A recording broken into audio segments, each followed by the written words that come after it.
Mr. Gary? Yes, Judge. Judges, as the saying goes, know the rest of the story. What Gotta be counsel old didn't... enough to know who Paul Harvey is, though. Yeah, so you do what I do, Okay, all right. respectfully. All right. One thing counsel didn't say, but he implied, was there was a grand jury warrant. So what that meant is the case that was dismissed was presented to a grand jury. They did indict it. Judge Dunaway did not have one armed robbery. He had 2 armed robberies by the same defendant in front of him. That case has been presented to 2 more grand juries for this case. Both of them found sufficient cause to indict those counts. But he was on bond already, so I think that's his whole, I think that's Mr. Matthews' point. I understand. And let me explain if I can. In Act 76, we have a theft by receiving a firearm. That was not addressed by counsel. In Act 88, we have the armed robbery of Mr. Maynard. Mr. Maynard was struck by a weapon by this defendant. That was the aggravated assault. There was another defendant there. They approached these 2 defendants. They ran in 2 different directions. Shots were fired. No one was hit. Mr. Jenkins ran one direction. Mr. Maynard ran another. They took the items from him. He did identify the defendant in a social media. But what he didn't tell you is he also knew who he was. There was a familiarity. It wasn't stranger on stranger. Okay? So that's that armed robbery. Okay? There's also another item where there's another theft. That theft was never reported because it was someone known to the gang.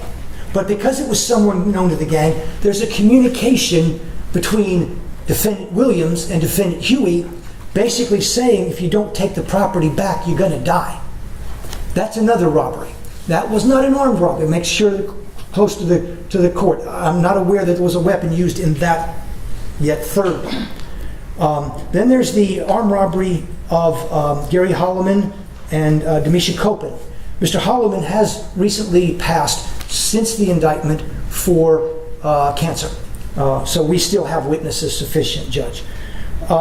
There's also a terroristic threat where he's communicating, when we did a search warrant on his phone, where he's communicating with a young lady we believe to be his female, or at least the mother of his child, where she said she's going to the police over this, what we believe, gang stuff, and he basically told her or responded, if you do, I'll kill you.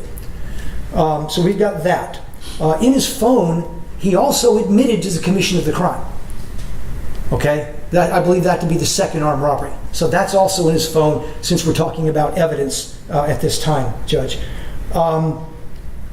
There's the possession of a weapon by an inmate, which is Act 169.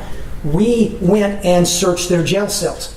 2 of the defendants in this case, one being Mr. Huey, had a communication device, a cell phone, in their cell, and a rather large knife, which we refer to as a shank, in their cell. Okay? Your Honor, one thing that's not in the indictment is when they were making the arrest, and what counsel left out, is there was a very large chase where Mr. Huey ran from police officers, ran on the wrong side of the road, ran red lights, ran stop signs. APD finally had to stop the chase because if they didn't, someone was going to get killed. Mr. Huey was not going to go into custody willingly. So with what we have here, he is very clearly and without question a danger to the community. He's already threatened to kill someone, or at least it's in writing that he made the threat. He's admitted, we have evidence that he's admitted to the commission of the armed robbery. So he's out on bond on an armed robbery, commits another one. While he's out, he enters into a high-speed chase to avoid capture.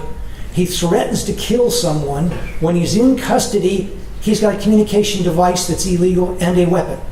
Your Honor, he's a threat to the community and a danger to commit additional felonies. I ask that you deny the bond. All right.